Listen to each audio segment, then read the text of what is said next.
So we're going to dive deeper into the Disney overall third quarter earnings beat. Robert Fishman is a media at MoffettNathanson, media analyst there. He's got a buy rating on Disney and a $140 price target. Robert, I don't know if you caught much of the conversation that we just had with regard to the NFL and ESPN, but just how important for the Disney quarter was the TV side of things as opposed to the theme parks, streaming, and all the other stuff they've got going on?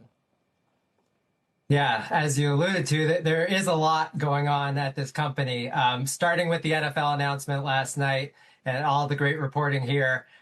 Basically, we see this as a big win for Disney and for ESPN, that they get to align themselves with the most important IP out there in U.S. media, with being the NFL, and strategically have that partnership for the long term is a really nice win for ESPN. And the future of that asset. It also clearly is a positive for the NFL. But importantly, what we're all kind of waiting for and watching closely is when the NFL likely opts out of their bigger deal, how is that going to have broader implications, to your question, on the larger ecosystem?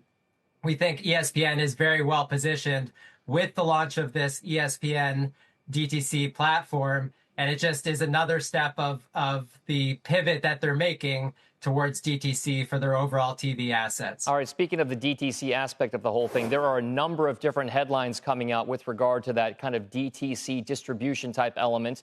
I'm referring not just to this NFL and ESPN announcement.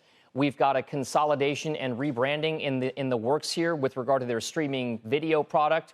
Hulu is going to become just an integral part of Disney Plus going forward. Not so much a standalone as much anymore, just the programming integrated there. Then you've also got this notion that with the overall picture at Disney, the theme parks are also a huge part of that story as well. So of those three, which of those do you think is the most important to the Disney story for investors in the coming 2 to 3 quarters?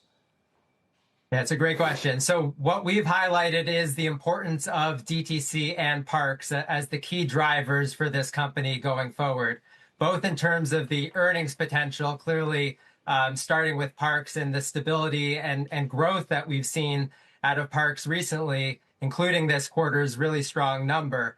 So we expect that momentum to continue at parks, and that at least sets the floor, but presents an upside opportunity as the momentum in that business continues, despite some of the competitive pressure from other openings with Epic in Orlando. So all of that being said, we think DTC is clearly the future of this company, as you continue to hear and allude to. And as this company continues to make that pivot into the future of streaming, that's what investors are going to start to continue to get excited about, really understanding what that consolidated app is going to look like, what the upside to margins is going to lead to. And we think that can drive upside to earnings potential as the Hulu costs start to get integrated, and that, really understanding what the revenue upside is from higher engagement with this combined property, and then bring back sports into it, again, really aligns with all of the assets under the company. You had written in your note from a couple weeks ago that the shares of Disney were sort of looking like roller coasters, like just up and down and all over the place. Where do you think shares will go based on the momentum that you're seeing? Like, is the parks, is this experiential part and the direct to consumer enough to propel Disney shares significantly higher? We think the answer to that is definitely yes. And again, coming back to upside in parks, continued growth there. They increased their guidance to the upper end of the range for this year after a really strong 3Q number on the domestic side. So the momentum in the parks business, we think, will continue to naturally increase the share price. But really what it comes back to is the upside potential on the DTC story.